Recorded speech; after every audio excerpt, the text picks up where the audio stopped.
ઈશ્વરને અનુસરનાર સ્ત્રી તરીકે આપણે કુટુંબ અને સમાજમાં નમૂનારૂપ બનવાનું છે.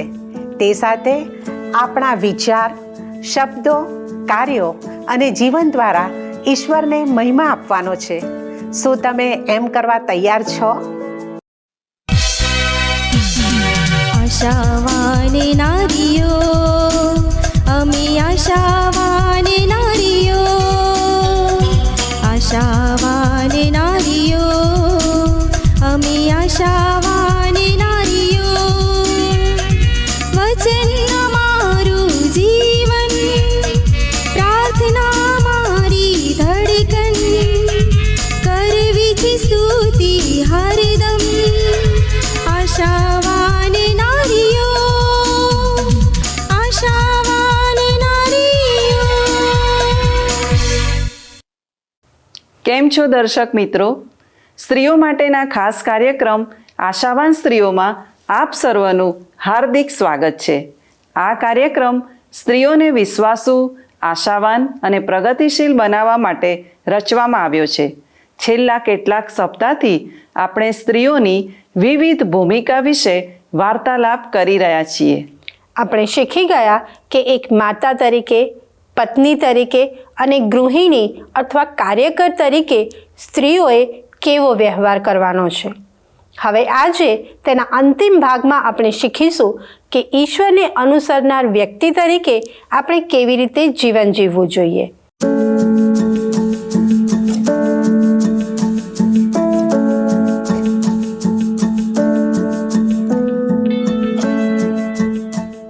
ઈશ્વરે જ્યારે સ્ત્રીનું સર્જન કર્યું ત્યારે ચોક્કસ હેતુ સાથે તેની રચના કરી, જેથી આપણા જીવન મારફતે આપણે ઈશ્વરને આદર અને મહિમા આપી શકીએ. પરંતુ આજના આ આધુનિક અને ઝડપી યુગમાં આપણે ઈશ્વરના આ હેતુને ભૂલી ગયા છીએ અને ઈશ્વરથી દૂર ચાલ્યા ગયા છીએ. મોબાઈલ અને ઇન્ટરનેટના આ જમાનામાં સ્ત્રીઓ, પુરુષો અને નાના બાળકો પણ વ્યસ્ત રહે છે. કોઈને કોઈના માટે સમય નથી, તો પછી ઈશ્વરના માટે ક્યાંથી સમય હોય?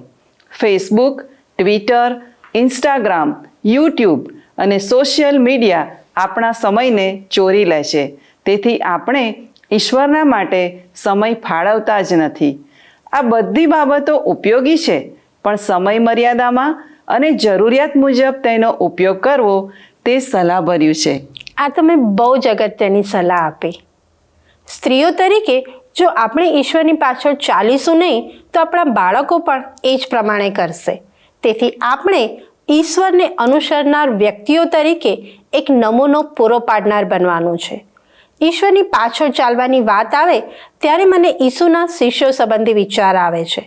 તેઓની પાસે જે કંઈ હતું તે સગળું મૂકીને તેઓ ઈસુની પાછળ ચાલ્યા. તેને લીધે તેઓ આશીર્વાદિત થયા અને દુનિયાની માટે એક આદર્શ રૂપ બની ગયા. સાચી વાત છે. માથી 4:18-22 બાઇબલ જણાવે છે, અને ઈસુ ગાલિલના સમુદ્રને કાંઠે ચાલતો હતો ત્યારે તેણે 2 ભાઈઓને, એટલે સિમોન જે પિત્તર કહેવાય છે તેને, તથા તેના ભાઈ આંદ્રિયાને સમુદ્રમાં જાળ નાખતા દીઠા, કેમ કે તેઓ માછી હતા. અને તે તેઓને કહે છે કે મારી પાછળ આવો ને હું તમને માણસોને પકડનારા કરીશ. અને તેઓ તરત જાળો મૂકીને તેની પાછળ ગયા. અને ત્યાંથી આગળ જતા તેણે બીજા 2 ભાઈઓને, એટલે જબ્દીના દીકરા યાકૂબને તથા તેના ભાઈ યોહાનને, તેઓના બાપ જબ્દીની સાથે વહાણમાં પોતાની જાળો સાંધતા જોઈને તેઓને પણ તેડ્યા. ત્યારે તેઓ તરત વહાણને તથા પોતાના બાપને મૂકીને તેની પાછળ ગયા. મિત્રો, આ બાબત શું અદ્ભુત નથી? મારી બહેનો, ઈસુના સમયમાં યહૂદી ધર્મગુરુઓ જેને પોતાના શિષ્યો કે અનુયાયી બનાવતા, તેઓ પોતાનું ઘર, કુટુંબ અને કામ ધંધો છોડીને તેમની પાછળ જતા હતા. તેઓની સાથે રહીને આ શિષ્યો ઈશ્વર વિશે અને સારું જીવન જીવવા વિશે શિક્ષણ મેળવતા હતા. ઈસુને અનુસરનાર વ્યક્તિના માટે પણ આ બાબત લાગુ પડે છે. તે ઈસુના ઉપદેશને અનુસરીને તેમના જેવું જીવન જીવવાનો પ્રયત્ન કરે છે. બાઇબલ પણ આ સંબંધી બહુ સ્પષ્ટ શિક્ષણ આપે છે કે ઈસુના અનુયાયી તરીકે આપણું જીવન કેવું હોવું જોઈએ. વાલી બહેનો, જો આપણે ઈસુને અનુસરનાર સ્ત્રીઓ બનવું છે તો આપણે 3 બાબતો કરવાની જરૂર છે. પ્રથમ બાબત, યોહાન 8:31 ઈસુ કહે છે, જો તમે મારા વચનમાં રહો તો ખરેખર તમે મારા શિષ્યો છો. એનો અર્થ કે આપણે ઈશ્વરના વચન અનુસાર જીવન જીવવાનું છે. ઈસુને આપણા જીવનના માલિક અને પ્રભુ બનાવવાના છે. ઈસુને આધીન થઈને જે તે કહે તે પ્રમાણે આપણે કરવાનું છે. ઈસુએ જે શિક્ષણ આપ્યું છે તેને આપણે આધીન થવાનું છે. પણ યાદ રાખો, આપણે જબરજસ્તીથી તે કરવાનું નથી, કોઈના કહેવાથી તે કરવાનું નથી, પણ પોતાની ઈચ્છાથી અને ખુશીથી તે કરવાનું છે. મારી બહેનો, તે માટે આપણે ઈશ્વરને ખરા હૃદયથી પ્રેમ કરવાનો છે. પ્રેમ વગર આધીનતા આવતી નથી. ઈશ્વરની અમાપ કૃપા અને પ્રેમને લીધે જ તેમણે પોતાના પુત્રનું બલિદાન આપણા માટે આપી દીધું. જો આપણે ઈસુના અનુયાયી બનવું છે તો આપણે ઈસુના શિક્ષણ અથવા ઉપદેશને અનુસરીને જીવન જીવવાનું છે. આપણા જીવનનો અંતિમ ધ્યેય પણ એ જ હોવો જોઈએ કે આપણે ઈસુના જેવા બનતા જઈએ. માથી 5:48 ઈસુ કહે છે, એ માટે જેવો તમારો આકાશમાંનો બાપ સંપૂર્ણ છે તેવા તમે સંપૂર્ણ થશો. મિત્રો, ઘણી બધી વાર આપણને એવું લાગે કે ઈશ્વરના જેવા બનવું મારા માટે અશક્ય છે, પણ આ તો ઈશ્વરની આજ્ઞા છે કે આપણે તેમના જેવું જીવન જીવીએ. તેની સંપૂર્ણતા તો અનંત કાળમાં જ થવાની છે. પણ તેનો અર્થ એવો નથી કે હાલમાં આપણે પૃથ્વી પરનું જીવન આપણી મરજી પ્રમાણે જીવીએ. મિત્રો, આપણા દરેક કાર્યો, શબ્દો અને વિચારોમાં આપણે આપણા સર્જનહાર ઈશ્વરને મહિમા આપવાનો છે. માટે જ એફેસી 5:1 સંત પાઉલ આપણને સલાહ આપતા લખે છે, એ માટે તમે પ્રભુના પ્રિય બાળકો તરીકે દેવનું અનુકરણ કરનારા થાવ. એનો અર્થ કે ઈશ્વર જે કહેશે તે પ્રમાણે આપણે કરવાનું છે. આપણે કદાચ બાઇબલ નિયમિત વાંચતા હોઈએ, બાઇબલના વચનો મોઢે બોલતા હોઈએ અને નિયમિત રીતે બાઇબલનો અભ્યાસ પણ કરતા હોઈએ, પણ જો તે વચનનો અમલ આપણા જીવનમાં કરતા નથી તો તે નિરર્થક છે. આ વાત એકદમ સાચી છે. ઈશ્વરના માર્ગમાં જો આપણે ચાલવું છે અને ઈસુના અનુયાયી તરીકે જીવન જીવવું છે તો આપણા રોજિંદા જીવનમાં ઈસુના શિક્ષણનો અમલ કરવો મહત્વનું છે. ઈસુના જેવી નમ્રતા અને ત્યાગની ભાવના આપણા સંબંધોમાં પણ દેખાવી જોઈએ. આપણી આસપાસના લોકો સાથેના વ્યવહારમાં જો આપણે નમ્ર બનતા નથી તો આપણે ઈસુના જેવો નમૂનો પૂરો પાડી શકતા નથી. તમારા ઘરમાં અને કામના સ્થળે પણ તમારે એક આદર્શરૂપ બનવાનું છે, જેથી તમારા જીવન મારફતે ઈશ્વરનો મહિમા થાય. માટે જ ફિલિપી 2:5 બાઇબલ આપણને શીખવે છે કે ખ્રિસ્ત ઈસુનું મન જેવું હતું તેવું તમે પણ રાખો. વાલા દર્શકો, આ કરવું આપણને અઘરું લાગે પણ અશક્ય નથી. જો આપણે સતત ઈશ્વરના વચનના પ્રકાશમાં પોતાનું મૂલ્યાંકન કરીએ તો આપણને ચોક્કસ ખબર પડશે કે આપણે ક્યાં નિષ્ફળ ગયા છીએ. જો આપણે તે બાબતોમાં ઈશ્વરની સહાય માંગીએ તો તે આપણને દોરવણી અને સામર્થ્ય આપશે, જેથી આપણે ઈશ્વરને આદર આપી શકીએ. ઈસુને પ્રભુ તરીકે ઓળખવા, તેમની આજ્ઞાઓ જાણવી અને જીવનમાં તેને આધીન થવું, તે જ ઈશ્વરને અનુસરવાની સાચી રીત છે. શું તમે એમ કરવા તૈયાર છો?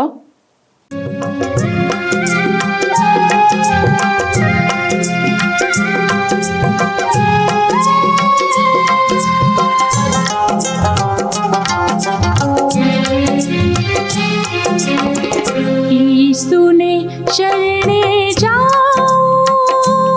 प्रभु, ईसुने शरणे जाओ, ईसुने शरणे जाओ प्रभु, ईसुने शरणे जाओ.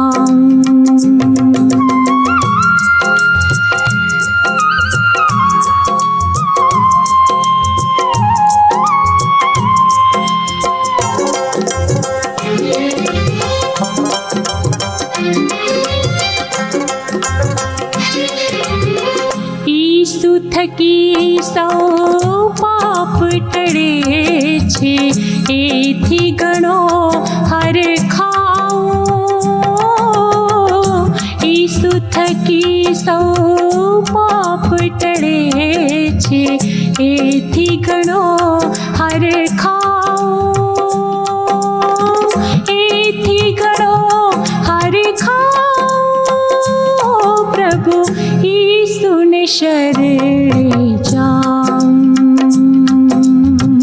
ઈસુને શરણે જાઉં. પ્રભુ ઈસુને શરણે જાઉં.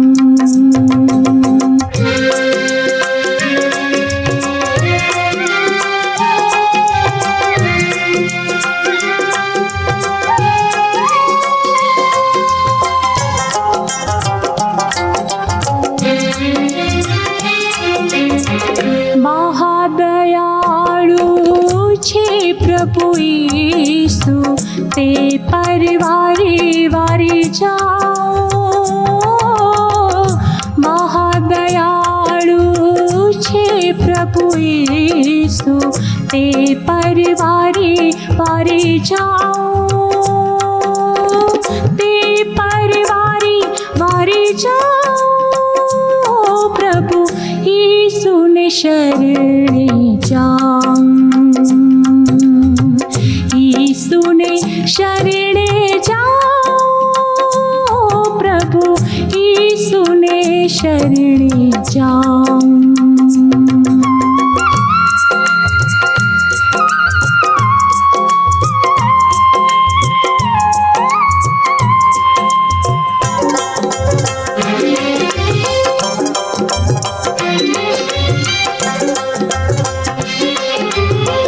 પ્રભુ ઈસુ છે જગનો ત્રાતા, તેથી તારણ હું પાઉં.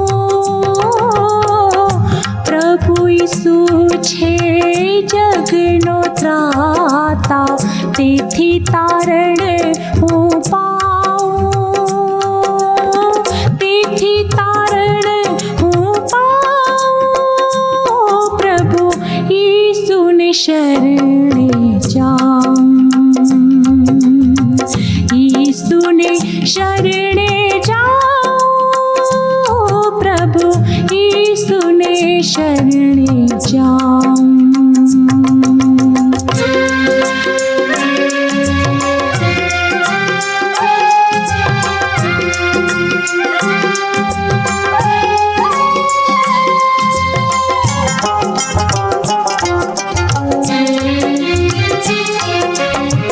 દાસ કહે જો ઈસુ વિનાનો, તો નિશ્ચય ઉદાસ થાઓ.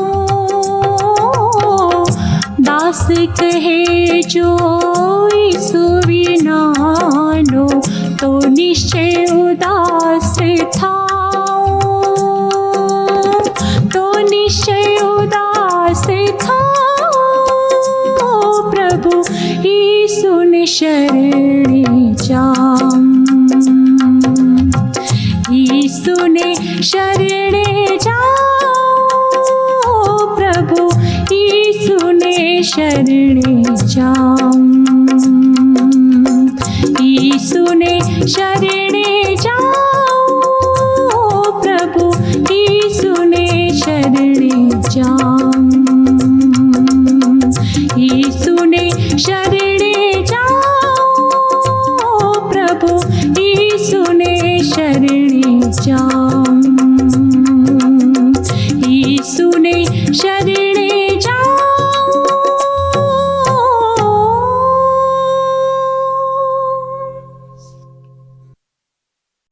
મારી વાલી બહેનો, આપ નિહાળી રહ્યા છો કાર્યક્રમ આશાવાન સ્ત્રીઓ.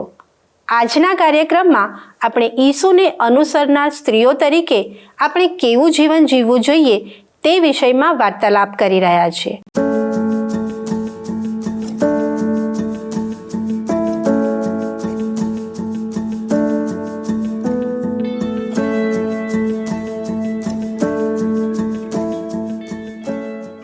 આપણે શીખી ગયા કે તે માટે સૌ પ્રથમ આપણે ઈસુની આજ્ઞાઓનો અમલ કરવો જોઈએ. બીજી બાબત છે, ઈસુના અનુયાયીઓ તરીકે આપણને બીજાઓની સેવા કરવા માટે તેડવામાં આવ્યા છે. માર્ક 10 અને 45માં બાઇબલ બહુ સ્પષ્ટ જણાવે છે, કેમ કે માણસનો દીકરો સેવા કરાવવાને નહીં પણ સેવા કરવાને ને ઘણાની ખંડણીને સારું પોતાનો જીવ આપવાને આવ્યો છે. આ તો ઈસુ ખ્રિસ્ત સંબંધીની વાત છે. બીજાઓની સેવા કરવાનો ઉત્તમ નમૂનો ઈસુએ પોતાના શિષ્યોને એટલે આપણને પૂરો પાડ્યો છે. પગ ધોયા શિષ્યોના જ્યારે, રીત શીખવી તેણે ત્યારે. પગ ધોયા શિષ્યોના જ્યારે, રીત શીખવી તેણે ત્યારે. રાખો રાખો તમે પ્રીતિ, હે પ્રભુ ઈસુએ દીધી રીતિ. હે પ્રભુ ઈસુએ દીધી રીતિ. બાઇબલમાં યોહાન 13મા અધ્યાયમાં ઈસુએ પોતાના શિષ્યોના પગ ધોયા તે ઘટનાનું વર્ણન કરવામાં આવ્યું છે. તે સમયમાં પગ ધોવાનું કામ તો ગુલામોનું હતું.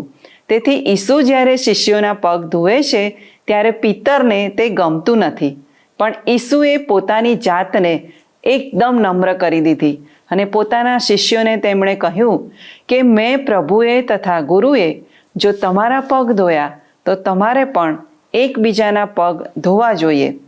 વાલા મિત્રો, એનો અર્થ એવો નથી કે આપણે બીજાની પાસે જઈને તેઓના પગ ધોઈએ.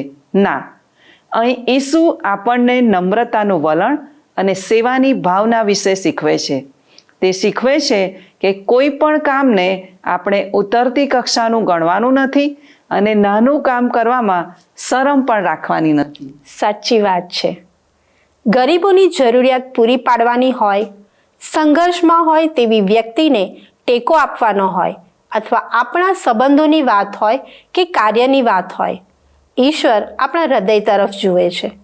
કઈ બાબત આપણને કાર્ય કરવાની પ્રેરણા પૂરી પાડે છે? તે નમ્રતા હોય કે સેવાની ભાવના હોય, અથવા બીજાઓની આગળ પોતાને ન્યાયી અથવા ઉદાર દેખાડવાની વાત હોય, કે પછી બીજાને ખુશ કરવાની બાબત હોય. પણ યાદ રાખો, ઈશ્વર આપણા હૃદયના સાચા ઈરાદાને ધ્યાનમાં રાખે છે. આપણે માણસોની પ્રશંસાને મહત્વ આપવાનું નથી, પણ આપણા સ્વર્ગીય પિતા, આપણા સર્જનહાર, આપણા પ્રભુને, આપણા માલિકને શું ગમે છે તે ધ્યાનમાં રાખીને જીવનમાં આગળ વધવાનું છે. મારી વાલી બહેનો, ઈશ્વરની દીકરીઓ તરીકે આપણને એકબીજાની સેવા કરવા માટે પસંદ કરવામાં આવ્યા છે.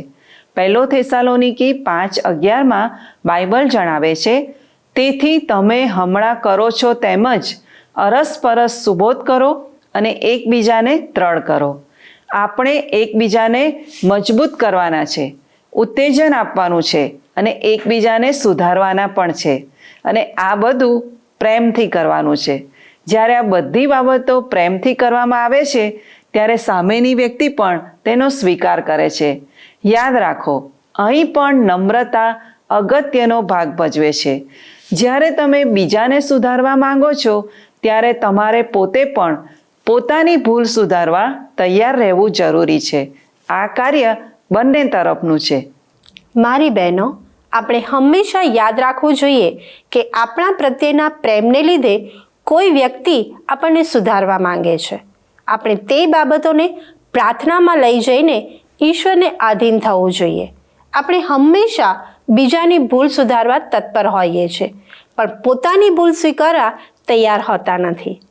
આપણે સ્વબચાવ કરી લઈએ છીએ અને પોતાના અહમમાં આવીને હું જ સાચી છું એવું પ્રગટ કરીએ છીએ, પણ નમ્ર બનતા નથી.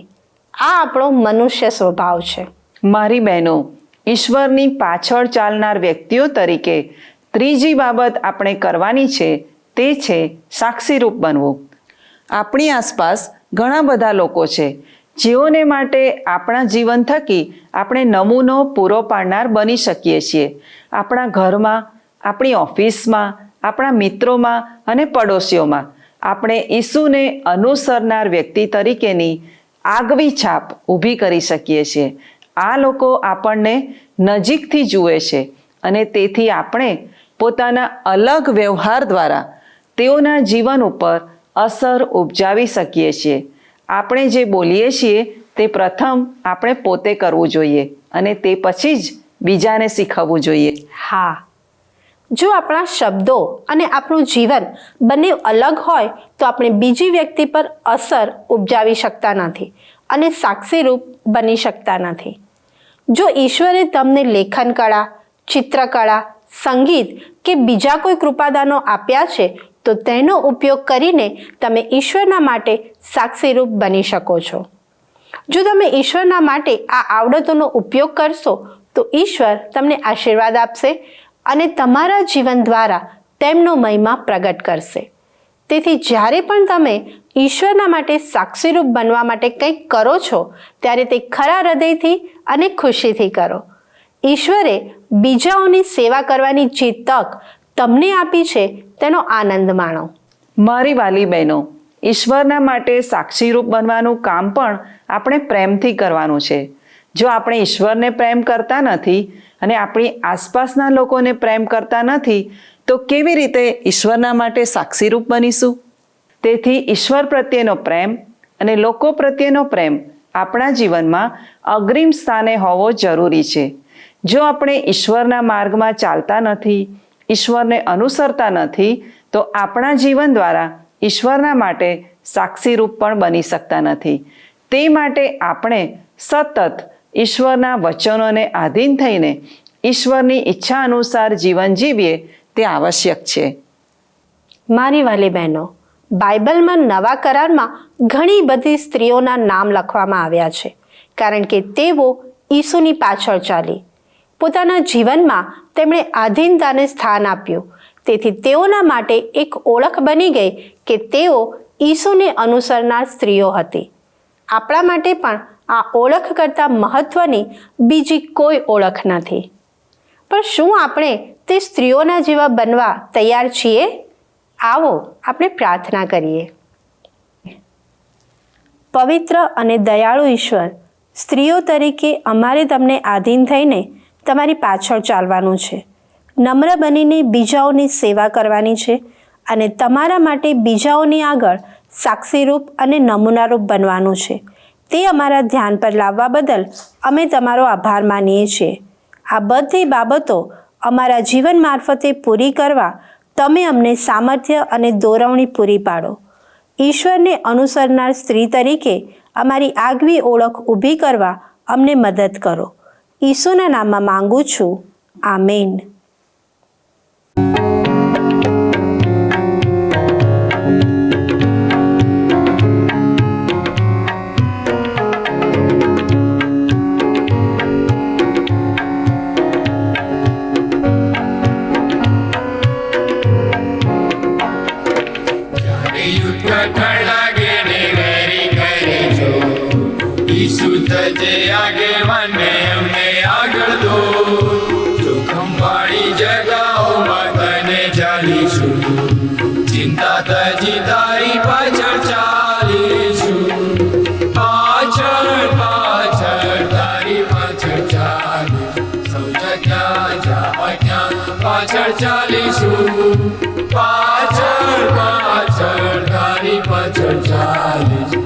જ્યાં દોરી લેશે પાછળ ચાલશું.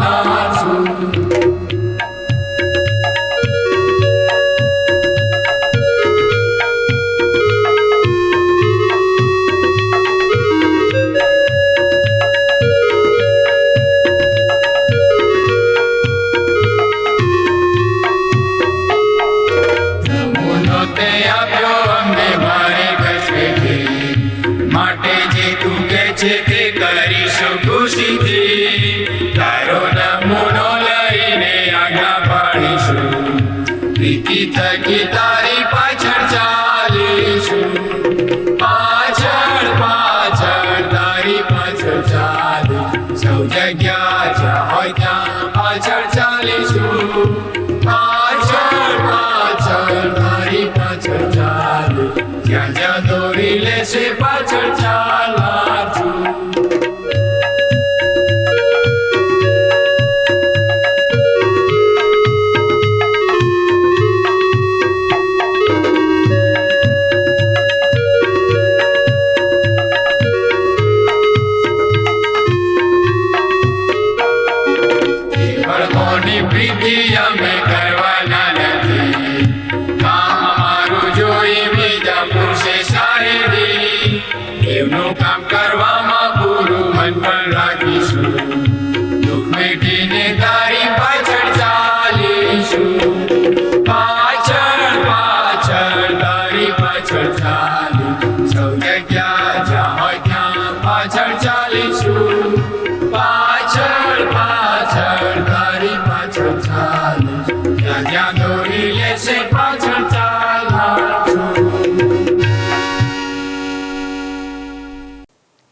દર્શક મિત્રો, આ છે કાર્યક્રમ આશાવાન સ્ત્રીઓ.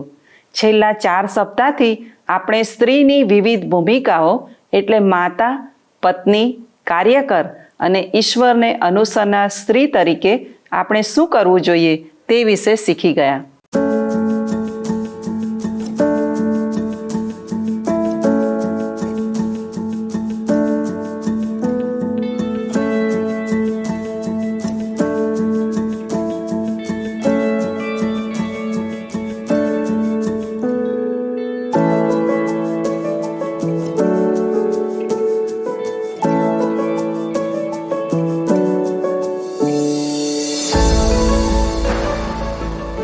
મને આશા છે કે અમારા આ શિક્ષણ થકી આપ સર્વને ચોક્કસ આશીર્વાદ મળ્યો હશે અને પોતાની જવાબદારી સંબંધી તમે સ્પષ્ટ માર્ગદર્શન પ્રાપ્ત કર્યું હશે. જો એમ છે તો સ્ક્રીન પર દર્શાવવામાં આવેલ નંબર ઉપર અમને એક મિસ કોલ હમણાં જ કરશો. આશાવાન નારીઓ, આશાવાન નારીઓ. મારી બહેનો, અમારા આ કાર્યક્રમોમાં આપવામાં આવેલ શિક્ષણને યાદ રાખીને તમારા જીવનમાં તેનો અમલ કરશો તો તમારા જીવનમાં ચોક્કસ પરિવર્તન જોઈ શકશો એવી મને ખાતરી છે. હવે આવતા સપ્તાહથી આપણે એક નવા વિષયમાં આગળ વધીશું. આશાવાન સ્ત્રીઓ કાર્યક્રમ આપને કેવી રીતે ઉપયોગી બને છે તે જાણવા અમે આતુર છીએ. તેથી આપના પ્રતિભાવો જરૂરથી આપશો. આપના સલાહ સૂચનો પણ આવકાર્ય છે. સંપર્ક માટે અમારું સરનામું નોંધી લેશો.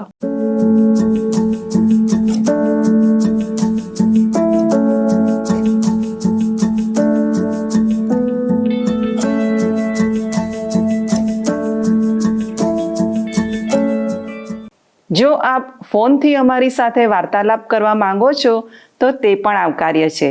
સંપર્ક માટે અમારો ફોન નંબર છે 99 98 97 90 26 9998979026. આ નંબર ઉપર આપ અમને મિસ કોલ અથવા SMS પણ કરી શકો છો. આવતા અઠવાડિયે આ જ સમયે આશાવાન સ્ત્રીઓ કાર્યક્રમમાં ફરીથી મળીશું. ઈશ્વર આપને આશીષ આપે. ધન્યવાદ. શું તમને આ કાર્યક્રમ ગમ્યો? અત્યારે જ અમને મિસ કોલ કરો.